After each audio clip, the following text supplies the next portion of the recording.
Ladies and gentlemen, boys and girls, what's going on today? I'm Eli, and today we have an exciting box from my new friends over at Prosport Performance for the Mk6 GTI.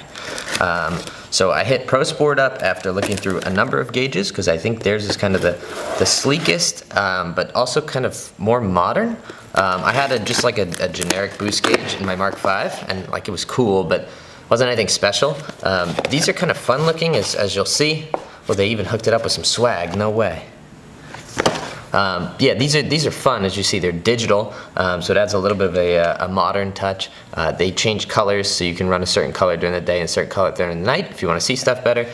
This is a gauge cup. You guys will see where I'm about to put this in a little bit. Then we have two premium Evo Series gauges. Wow, I sound like a salesman. Two premium Evo Series gauges. All right, well, here's the gauge itself. What else is coming out with it is the question. Oh, we got the whole box. Nice, simple, clean gauge. You got a wicked reflection in it. You can see the camera, but nice, simple, clean gauge. This is the oil temp gauge. All right, so I told you I was running a boost gauge. I did not mention the oil temp gauge. Now the reason I really hope that's not broken. Whew. My heart just dropped. So the reason I'm running an oil temp gauge is because I have a built motor in the car, and I really want to make sure I'm being smart and safe with that built motor, so I want to make sure the oil is up to temp. Now what I've been doing without the gauge is just waiting about 10-15 minutes, but I'd love to have an exact idea, you know, if my highway driving heats it up faster, or if I'm driving around the city it's not quite up to temp yet and I go to pass someone, at least I know the oil's not up to temp. And we have a nifty little bung that I found on the interwebs that'll actually go into the oil pan, and that'll allow us to plug this in. So let me get the rest of this opened up.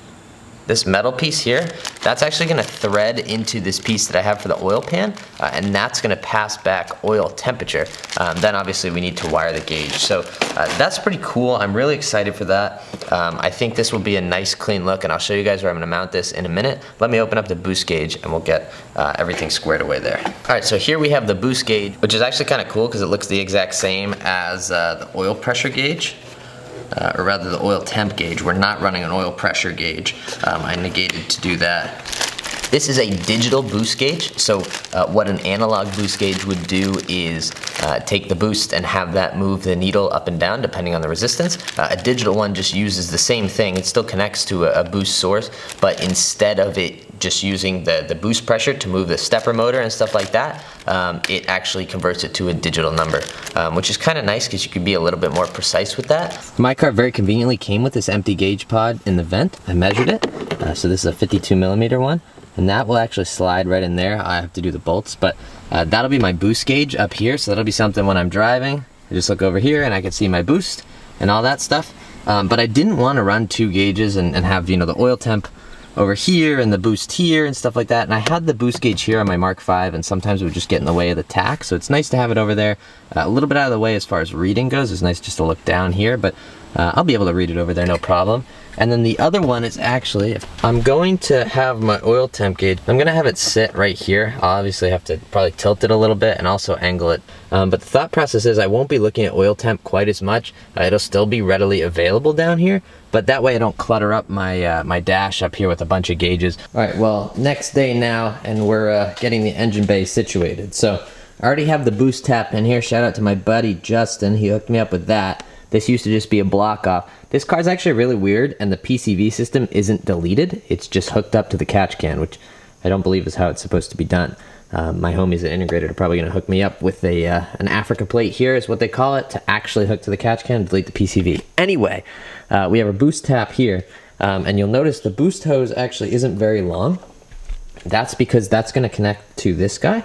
What this is obviously an input here for the boost pressure, and then it's an electronic output there. And I think I'm gonna mount that somewhere up under here, like this. And then we have a much longer electric cable, which actually, if you remember the last video, this car is still wired for methanol. It's just wiring in there that he didn't pull out for whatever reason.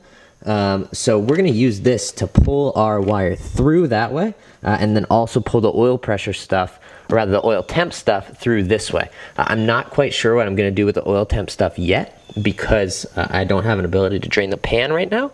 But We'll figure that out. I'm gonna at least get it wired up so it has power. As you can see here, I've made a complete mess. And the reason for that is, one, I cut out the bottom of this guy as well. The top was already like professionally cut out, but because I'm gonna be mounting the gauge upside down, I didn't want to put more strain on the wires. So I just went ahead and gave her a nice Dremel action. And then coming in here, I actually ended up cutting out that top left portion there. The reason the top left corner of this is still there is because it tucks out of the way like that. But my hope is when I mount the gauge, I'll be able to tuck the wires behind, and then I'll still get the functionality of opening and closing this guy. We'll see. Got the wires ran through here. This is going to be our extended daisy chain that we fabricated ourselves. All right, so I got the gauge wired up. Wires are connected. All right, another day, another challenge. I wired these properly instead of using these stupid crimp connectors or whatever. Forget about that. I'm not using that. So I wired it properly. I'm gonna make sure this is fully electrical taped, but if we turn the key on, this should, I can't put this up there. I'm gonna put it right here. If I turn the key on, this should come to life. Come on. Let's go! That's exciting. Alright, now we gotta check if I daisy chain the two, if the oil temp gauge turns on as well. Alright, so on the back here, like I've said before, we have the power cable, the daisy chain, which goes with extended wires that we attached to the oil pressure gauge, or the oil temperature gauge. It goes underneath there and then tucks through in there. You can see that wire. I'm gonna tuck that up after. That's the one that actually goes to the engine bay. Alright, here goes nothing. I gotta mount that one and I gotta tighten that one in. But if I do this, we got one, and we got two, baby. Let's go! And if I turn the lights on, they should get dimmer. Yeah, you saw that? Nice. Alright, sorry about the dinging. Bear with me for a second. Notice how this says 0 now? It said -1 before. There's a little adjustment thing on the back. You need a tiny little Phillips head. You stick it through in the back and you can adjust it so that, oh, it stopped. So that the baseline is now 0 instead of -1. You need to make sure your key is on but the car is off to get the proper reading. If the car is on, it should go negative. I haven't started this thing in a hot second. Oh, apparently the wipers are on now. I started this thing in a hot second. We're at 0 PSI, so that's good. Tire pressure's too low.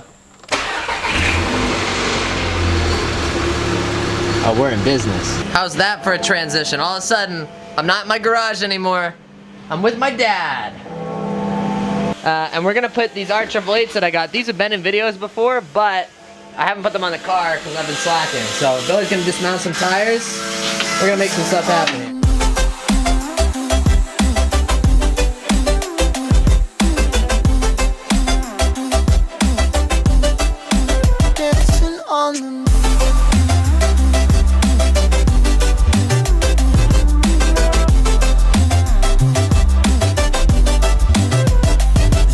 Compass was wrong, and I'm really enjoying how this looks. It's like super classy. We get into boost here a little bit. You can see it's really responsive. It looks awesome. I mean, I can change the color if you want. We could go red, we could go green, we could go blue. I like the blue a lot, but the white is just like nice and crisp. Well, there you have it, boys and girls. I've finally donked my GTI. Just kidding, but like,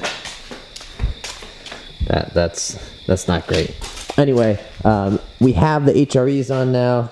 If you didn't know about these, I made a previous video about these, but these are the R40. They're discontinued, pretty cool. Put the specs in the description. I will also go ahead and put a link to my friends over at Prosport gauges in the description. Both of those gauges together were about $220, which is really cool, and it comes with basically everything you need. The only thing I had to add was the boost tap to go off the intake manifold. But if you wanted to find a boost line of your own, you could use the included little T-tap and just use that to get boost pressure off it. But overall, I'm finally feeling like I like this car. I was kind of on it for a while, and that's why you haven't seen as many videos, just because I was like, wasn't motivated. But now that the wheels are on, now that the the tires are proper, and you know, we have some way to monitor what's going on in the car. Still gonna get that oil temp gauge, but we'll figure that out. I feel better about driving it. The next thing is probably gonna be either wrapping it or a paint correction, because that's pretty rough. Huge shout out to my new friends over at Prosport Gauges. If you need anything, they don't just have digital stuff. If you're looking for something analog, they have that. I'll put the link to the 2 gauges that I bought in the description.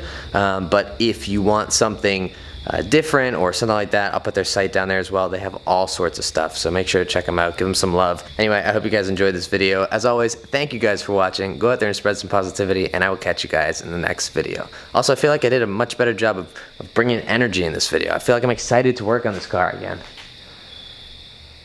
It's happening. We're gonna make some power. I got the injectors and the low pressure fuel pump upstairs. Bye.